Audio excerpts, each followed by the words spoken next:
Hey, everybody. Good morning. It's Elizabeth Rice McLaughlin. It is the 6th of November, 2019, and it's a good day. I mean, it's like a really good day. I'm in a great mood, and I think everybody should be based on what happened last night. We've got lots of breaking news this morning to talk about. But let's just say first things first, if you're inspired by what you saw last night in the local elections, I highly encourage you to get in on the final cohort of RISE. Registration is open until 8 p.m. on Friday. GaiaLeadershipProject.com/RISE. We actually had candidates in local elections last night who are alums of this program. We had all sorts of grads out there canvassing and working for campaigns and doing all sorts of great things. So if you want to be a part of that in 2020, please consider joining us. Stuff to look forward to with that. And we've got some other really exciting stuff coming up for you in 2020 as well. Although we will not be running RISE again. All right. So let's talk about a couple of the things that we've learned as a result of last night.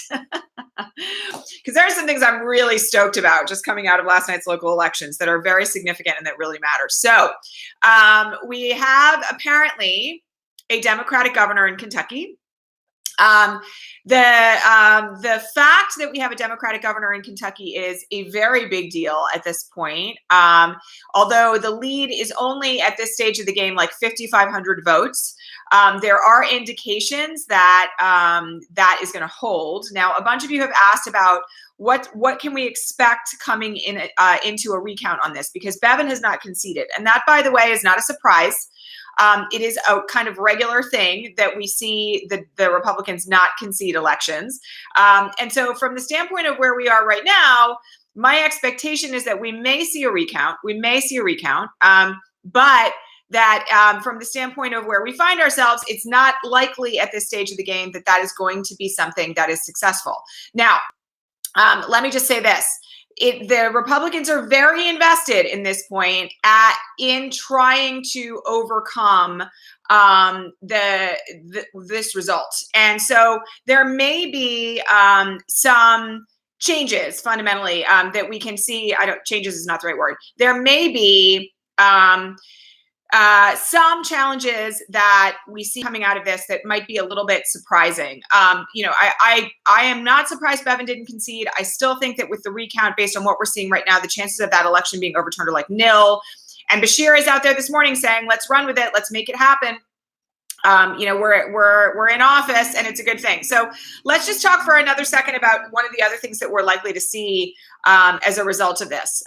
So keep in mind that there is this sort of like scandalous thing happening at the moment concerning this aluminum plant in Kentucky that was routed from a Russian oligarch with Mitch McConnell's approval. Well, if you have a Democratic governor and you've got a Democratic legislature in Kentucky, an investigation into that might produce very interesting results. So from the standpoint of where we find ourselves, I just want y'all to know that, the local elections matter a lot. The other thing that I want you guys to consider based on where we are right now is what happened last night in Virginia. Virginia flipped blue, like completely. House of Delegates, State Senate flipped blue.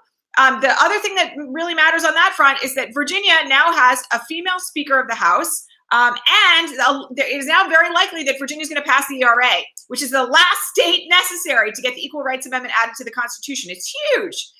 So from the standpoint of local elections, we have just an awful lot to learn and see, from here, and to look forward to going forward. We also flipped Pence's home district in Indiana blue.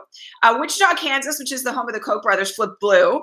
And there are a number of other developments on the standpoint of diversity and inclusion that are really big. We had the first Somali American elected to the city council in Lewiston, Maine. The diversity in the Virginia House and Senate is enormous right now, which is amazing. Danica Rome won her re-election campaign by way more than what she won with in 2017, which was great. So we just have like a whole lot of really amazing stuff underway. And I personally am really pleased about it. So lots of good news coming out of last night, lots of great stuff to come. And, as I said before, if you're interested in learning more about how to get involved on the local level heading into 2020, please join us in RISE. RISE is open for registration until Friday. Okay. The other bit of news this morning, which is enormous, cannot be overstated. is the fact that from just breaking news that was just on the air from when we were getting started, we have at this point planned impeachment hearings now next Wednesday and Friday, public hearings. Wednesday is going to be Bill Taylor and George Kent. Friday is going to be Yovanovitch. This is a very big deal. Jim Jordan was just on MSNBC losing his mind about all of this. And, you know, my expectation at this point is that this is really going to be a shifting point for public perception about what's going on here. We already know that more than half the country wants the president impeached and removed.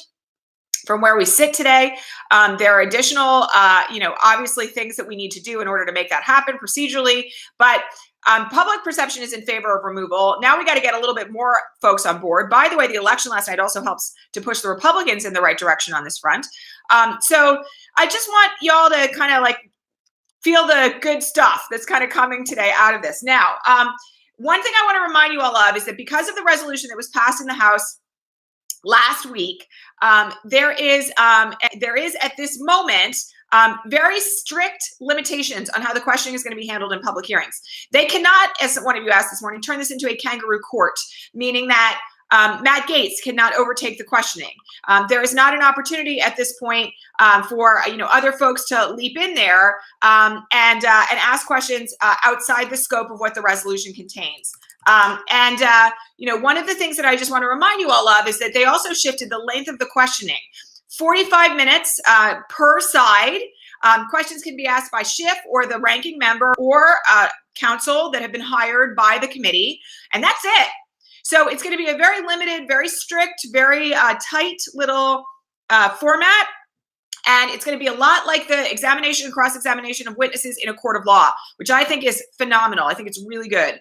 So again, we've got a lot more to go on there, and a lot more to come. So that's coming up next week as well. All right.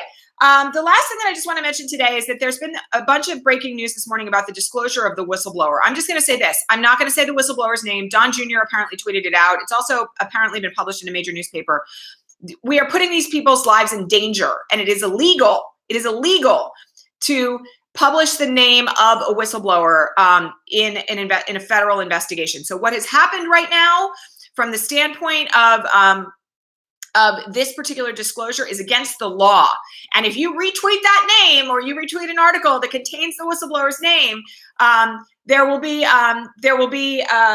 obviously interest in potential prosecution, but it also puts the whistleblower in danger. So I'm going to encourage you all to kind of like just leave that one alone. I'm not going to do it. I don't think you should do it either. All right. I'm getting messages from my team that there are some technical problems on the back end here. I hope that we can repost the broadcast and let everybody see it. My best to all of you. Again, Rise is open until Friday at 8 p.m. Pacific. That's GaiaLeadershipProject.com/rise. Very much encourage you to get in. And last comment for today, chances are very good there's not going to be a broadcast tomorrow because I have to go into a meeting at around the time the broadcast is supposed to take place. If I can get on the air later on, I will. But much love to all of you, and I'll talk to all of you at the very latest on Friday morning. Okay, thanks. Bye.